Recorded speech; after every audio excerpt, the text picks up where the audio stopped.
Now we are going to start with the module 2, elastic properties of materials. In that we are going to derive an expression for a single cantilever. Now we'll see what is a single cantilever. Consider a uniform beam of length L fixed at M. Let the load W act on a beam at N. Now you can see the figure over there. Here a beam Mn is fixed at M. You can see in the figure. Consider a uniform beam of length L fixed at M.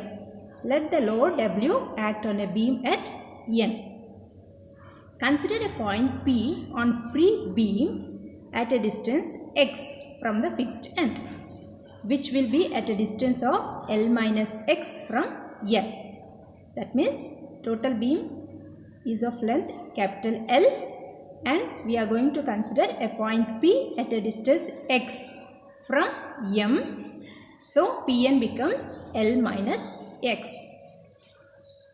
Let P dash be the position after the beam is bent. That means you have added a load at N. So a beam has been bent. Let P dash be the position after the beam is bent.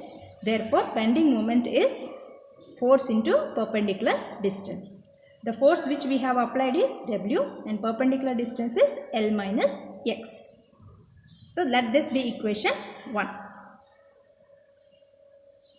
But bending moment of a beam is given by Y by R into Ig. This is equation 2, which we have derived in the previous sessions, for which we have given the bending moment of a beam is Y by R into Ig.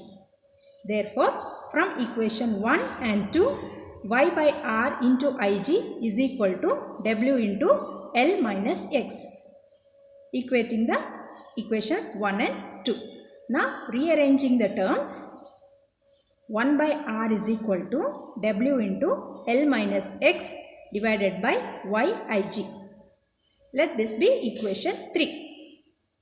Let Y be the depression at a point P. Then 1 by R is equal to d square y by dx square. This is an approximation which we have taken. Let that be equation 4.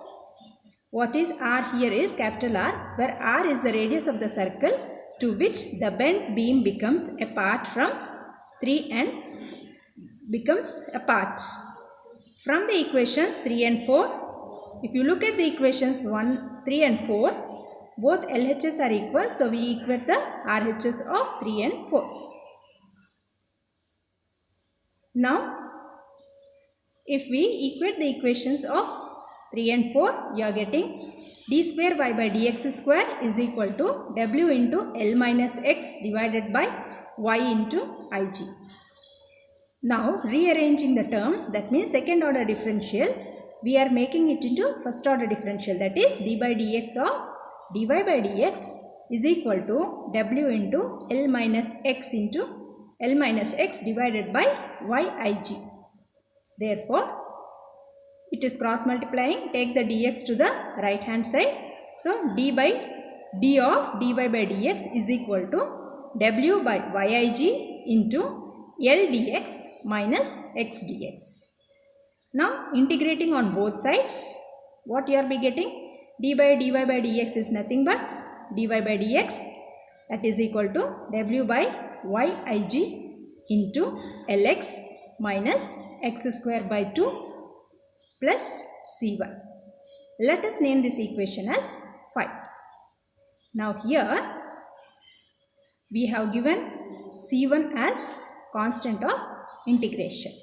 Just we are doing the second order differential into two first order differential equations and integrating, you are getting the dy by dx, and we name it as equation 5 with C1 is a constant of integration. C1 is a constant of integration. When x is equal to 0, tangent at M is horizontal. Therefore, dy by dx equals to 0. This is the limits which we are applying. When x is equal to 0, tangent at M is horizontal. Therefore, dy by dx is 0. Substituting this above equation in equation 5, what will happen? Dy by dx is equal to 0 means C1 goes to 0. It is a simple mathematical equations where C1 goes to 0. So equation 5 can be written as dy by dx is equal to w by yig into lx minus x square by 2. Now we have got the first order differential equation. Now again rearranging the terms, take the dx of denominator to the right hand side. Dy is equal to w by yig into lx minus x square by 2 into dx. Let us name this equation as 6. Now what we are going to do here is integrating on both sides. Integral of dy is y, w by yig into lx dx minus x square by 2 dx. So integrating becomes L into x square by 2 minus x cube by 6 plus C2. Let this be equation be 7.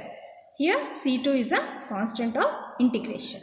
Now we are again applying the limits here where x is equal to 0. To find the value of C2, that is constant of integration, when x is equal to 0, there is no depression at m. Therefore y goes to 0 at x is equal to 0.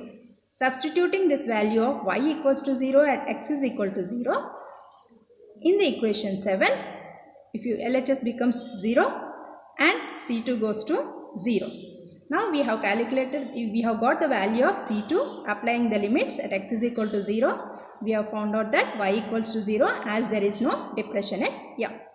Therefore, since C2 equals to 0, substitute the value of C2 in the equation 7. You will be getting as equation 7 becomes y is equal to w by yig into lx square by 2 minus x cube by 6.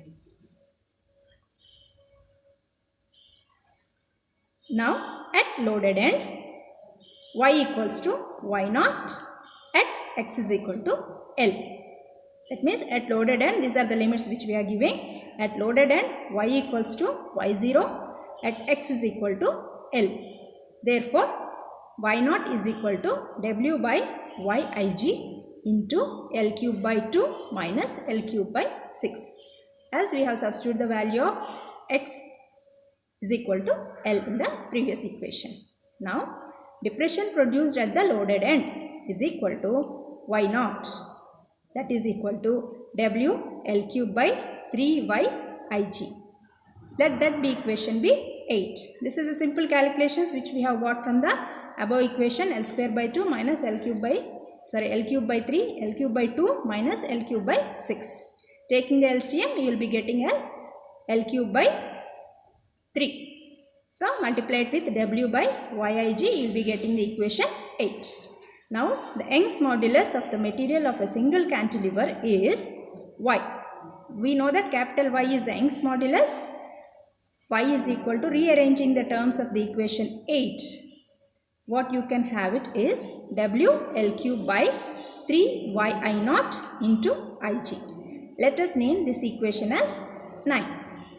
Now if the beam is having a rectangular cross section, B is the breadth and D is the thickness. We have found out the value of ig for a rectangular beam of cross section.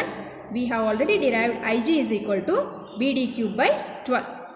Let that equation be 10. This we have derived from the previous equations. Directly we are taking the value of ig is equal to BD cube by 12. So from equation 9 and 10, substituting the value of ig which we have derived from 9 and 10, y is equal to w L cube by 3y naught into 12 by b d cube, where b is the breadth and d is the thickness which we have seen. Rearranging the terms, you are getting y is equal to 4w L cube by y naught b d cube. Let this be equation 11. Now this is the final equation where we are going to get the Young's modulus of a material of a single cantilever. This expression which we have derived is very useful for the numerical problems or numericals to derive the Young's modulus of a given single cantilever. Capital Y is the Young's modulus of the material of a single cantilever. Thank you.